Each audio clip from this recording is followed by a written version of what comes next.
Hi, my name is Joseph Kattou, and I'm here with HFA working on my project at ArtPort Kingston. My project is titled Taino Spirit, and I am doing a multi-sided graffiti mural on each side of the habitat. The inspiration for the project comes from my family's ties and ancestry in Puerto Rico. The indigenous people of the Caribbean were called the Taino, and these are some of the common symbols that they would leave behind. In fact, this is some of the only sort of common record of them that is left. So when I was talking with Michael and Beth about this project, I was thinking about terms of community and community spaces, and what it means to sort of displace local people. During this pandemic, I saw the statistic that Kingston was the number 2 city in the country for relocation.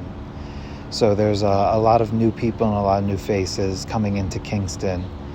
And I thought it would be an interesting sort of project and commentary to bring these sort of displaced symbols into a community that actually has a very strong historical Puerto Rican influence and community.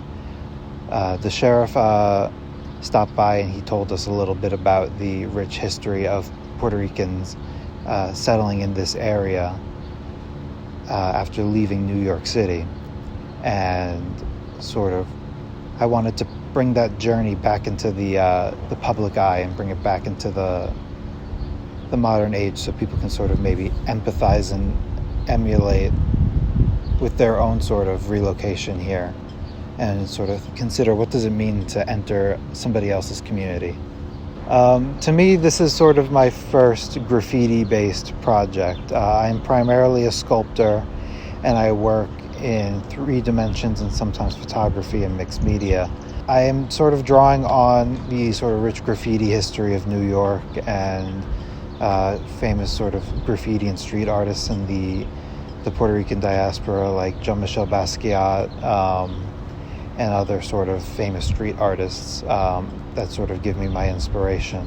I've sort of chosen to work a little loosely and let paint drip and spatter, and then what I like to call reaffirming the line. I go back over multiple times with different colors and even sometimes the same color to sort of resist a fading effect, which I think is emblematic of how people try to preserve Taino culture, practicing to prevent fading.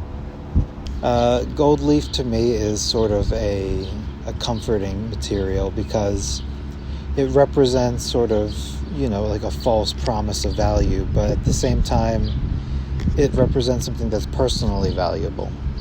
You took the time out to make it appear precious because it's precious to you.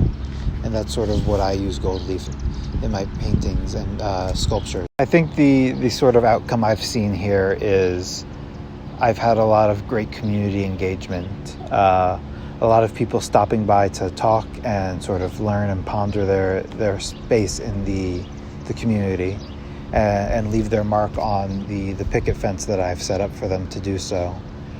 I've had a lot of great talks with people teaching me about local history and me teaching them about a little bit about the indigenous history of the Caribbean and how that diaspora of Puerto Ricans relates to somewhere so far-flung as Kingston, New York.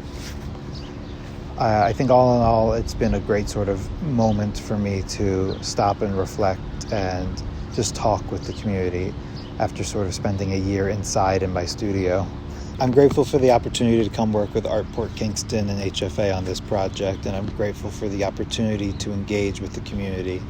I think the takeaway from this for me would be I want people to think about being a part of their community, being an active part of the community. When people come into a space, they have a habit of pushing out the things that they found most charming about the space to begin with. The things you love about a community won't stay if you don't support them. So what I'm hoping for people to take away from this is that you should be active and involved in supporting your community and supporting the people that were there before you and making it so that they continue to help make it a great place to live, that's something that you enjoy without the expense of their own sort of livelihood and existence.